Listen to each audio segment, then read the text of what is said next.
Nadaanan ko guys, bagong panganak na kambing. Meron siyang dalawang anak, hindi ko lang alam kung anong breed ito, pero ang laki niya. Yung anak niya is malalaki din, parang nasa lahi din na siyempre malalaki. Bagong panganak dahil meron pa itong ganito. Ang tawag nito hindi ko rin alam.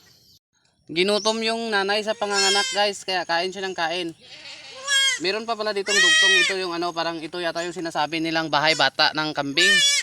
Yung ganito, parang kahati niya yung nandun kanina. Or hindi ko lang alam.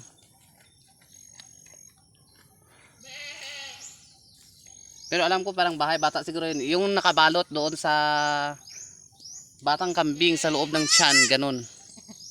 Bahay bata. Akala ko kasi na paano sila kaya nilapitan ko, pero yun pala, bagong panganak yung nanay.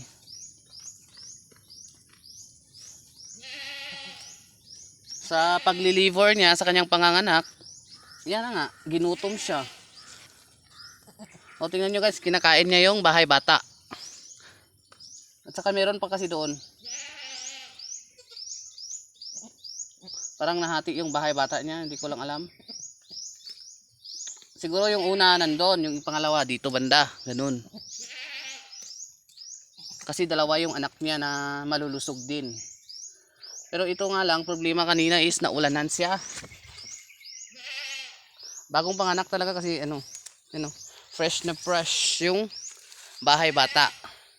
Saka dinudugo pa yung ano niya dito sa kanyang likuran. Kaya sigurado akong bagong panganak lamang ito. Siguro na ano pa ito, nanganak siya habang umuulan kanina. Kasi umuulan dito guys, kaya yung mga ganun, paliguan ng kalabaw na pag umuulan, it's may tubig. Ayun. Yun lang, bye.